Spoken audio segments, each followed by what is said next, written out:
2 ঘন্টা যাবৎ আমার নগ্ন লাশটা পোস্টমর্টেমের জন্য পড়ে আছে। পুলিশ ইন্সপেক্টর অমল ঘোষ আমার লাশটার দিকে তাকিয়ে নিজের মনেই হেসে বলে উঠলেন, এই বয়সেও বিয়ের শখ যায়নি। এরপরেই ডাক্তারের দিকে তাকিয়ে বললেন, তাড়াতাড়ি কাজ শেষ করুন তো, এরপর লাশ আবার পরিবারকে ফেরত দিতে হবে, যত সব ঝামেলা। বলেই আমার কালো বেটপ শরীরের দিকে আবার তাকালেন। বিয়ের জন্য পরা চন্দনের দাগ মুখে এখনও রয়ে গেছে। আমি চাপা চক্রবর্তী, ডাকনাম চাপি। জন্মের সময় কালো গায়ের রং দেখে বাবা এই নাম রেখেছিলেন। বাবা আমার মুখ দেখেই নাকি বলেছিলেন, দেখো এই মেয়েই আমাদের জন্য সৌভাগ্য বয়ে আনবে। ভগবান বোধ করি বাবার দিকে চেয়ে ব্যঙ্গ হাসিটা সেই দিনই হেসেছিলেন। ছোটবেলা থেকেই দাদা বৌদি আর পড়শিদের খোঁটা শুনেই বড় হয়েছি। হেসেলে ঢুকলে বৌদিরা পাতিলের তলার সাথে আমার তুলনা করতে পারলেই যেন সার্থক হতো। একদিন বড় বৌদি আমার গালে কালি দিয়ে বলেছিলেন, আরে ও ঠাকুরজি, তোমার মুখে কোথায় যে কালি লাগিয়েছি তা তো ঠাউরি করতে পারছি নে গো। এই নিয়ে বাড়ির সবাই কি হাসাহাসি। আমিও সবার সাথে হেসেছিলাম। ওসব কথা এখন আর আমার গায়ে লাগে না। তবে মায়ের বোধ হয় সহ্য হলো না। সারা রাত মুখে আঁচল গুজে কেঁদেছিলেন। জীবনে প্রথম ভালোবাসা ছিল রবিদা। ছোট থাকতে পাশের বাড়ির সুধা কাকিমার বাড়ি প্রায় দৌড়ে চলে যেতাম, আর রবিদার কাছে রাজ্যের গল্প শুনতাম। প্রায় পাঠশালা ফাঁকি দিয়ে তার বই পড়তাম। একদিন রবিদা আমার হাত ধরে বলেছিলেন, হ্যাঁ রে চাপি, বড় হয়ে আমায় বিয়ে করবি? সেদিন লজ্জায় কিছু বলতে পারিনি মুখ ফুটে। ঘরে ছুটে এসেছিলাম। এরপর থেকে রবিদার সামনে যেতে ভারী লজ্জা পেতাম। তখন থেকে সেই ছিল আমার কল্পনার রাজকুমার।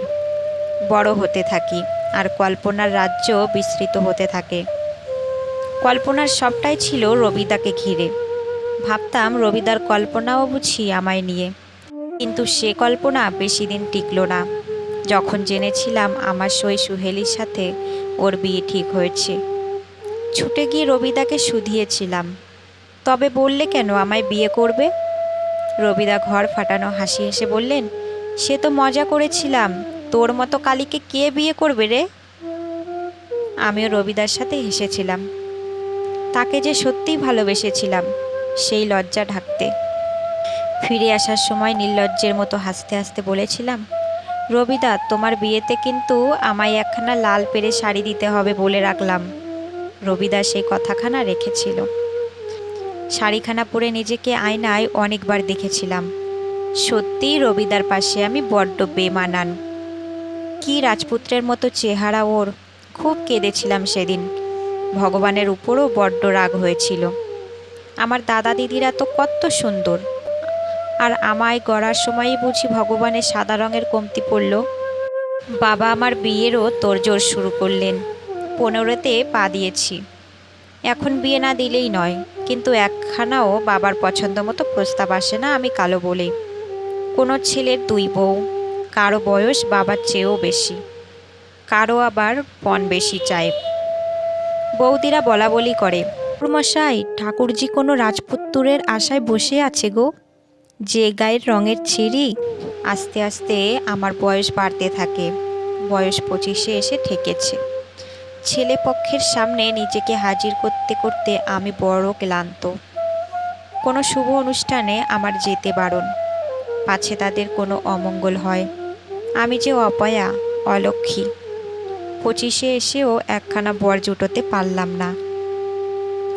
সবচেয়ে বেশি কষ্ট পেয়েছিলাম যেদিন বড় দিদি ওর মেজো মেয়ের বিয়েতে আমায় ছাড়া সবাইকে নেমন্তন্ন করেছিল।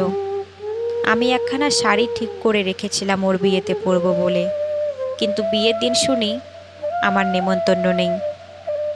এ কথা শুনে মাও আর যায়নি। সারা রাত মায়ের বুকে মুখ গুজে কেঁদেছিলাম। মায়েরও ভারী কষ্ট হয়েছিল সেদিন। আমার আজ বিয়ে। 37-এ এসে অবশেষে একখানা বর জুটোতে পারলাম। বরের বয়স নাকি 65-র ঘরে। তবে এ নিয়ে আমার কোনো মাথা ব্যথা নেই। পুরুষের আবার বয়স কী গো? তাছাড়া শুনেছি সে নাকি ভারী সুপাত্র, যদিও তাদের দাবি একটু বেশি, 10 ভরি সোনা আর নগদ 5,000 টাকা। কি জানি দাদারা জোগাড় করতে পারলো কি না। মা যদিও রাজি ছিলেন না, কিন্তু বাবা স্বর্গে যাওয়ার পর মায়ের কথায় কোনো মূল্য নেই এখন আর বাড়িতে। দাদা বৌদিরাই সব। আমায় সাজানো শেষ। লাল বেনারসি আর চন্দন, কালো চামড়ার ওপর সাদা চন্দনটা ভারী চোখে পড়ছে। ঠোঁটের লাল রঙটাও কেমন বেমানান লাগছে। ও নিয়ে আমার কোনো চিন্তা নেই, শেষ পর্যন্ত বিয়েটা তো হচ্ছে। এখন আর আমায় কেউ অপয়া অলক্ষ্মী বলবে না, কারো খোঁটা শুনতে হবে না আর। বর চলে এসেছে, সবাই খুব হইচই করছে। কেউ কেউ আবার পুরো বর বলে খোঁটাও দিচ্ছে। আমি ওসব গায়ে মাখছি না। একটু পরই লগ্ন শুরু হবে। আমি অধীর আগ্রহে অপেক্ষা করছি। বিয়েটা আর হলো না শেষ পর্যন্ত। পণের টাকা গয়না কিছুই জোগাড় হয়নি। দাদারা ভেবেছিলেন কোনোভাবে বিয়েটা চুকে গেলেই হয়ে যাবে। বরপক্ষ বেজায় চালাক, পণের টাকা না নিয়ে বিয়ে শুরু করবে না। মা তাদের পায়েও ধরেছিলেন, লাভ হয়নি কোনো। বিয়ে ভেঙে দিয়ে সবাই চলে গেল। আমি একা ঘরে মূর্তির মতো বসেছিলাম। কাদার শক্তিটুকুও ছিল না আর। রাত হয়েছে অনেক, সবাই ঘুমোচ্ছে। মা বোধহয় পাশের ঘরে বসে এখনও কাঁদছে। বড় বৌদি বলে দিয়েছে মাকে কাল সকালেই আমায় নিয়ে কাশি চলে যেতে। আমায় আর ঘরে তারা রাখবে না। কিন্তু আমার বৃদ্ধ মা এই বয়সে আমায় নিয়ে কোথায় যাবেন? অত কিছু আর না ভেবে বিয়ের শাড়িখানা দিয়েই গলায় ফাঁস দিলাম। যে শাড়িখানা পরে আমার শ্বশুরবাড়ি যাবার কথা ছিল, সেটাই এখন আমার ফাঁসের দড়ি। সারা রাত লাশখানা ঝুলছে আমার, কেউ টেরও পেল না। আমার লাশটা অনেক আগেই পোড়ানো শেষ। ছাইগুলো ছড়িয়ে আছে, কালো ছাই। আমার রঙের সাথে খুব মিল আছে। আচ্ছা, ফর্সা আর কালো মানুষের ছাইয়ের মধ্যে তো কোনো তফাৎ নেই। এই মানুষগুলোর মধ্যে কেন এত পার্থক্য? মৃত্যুর পর তো এই কালো রঙেই সবাইকে ফিরতে হয়।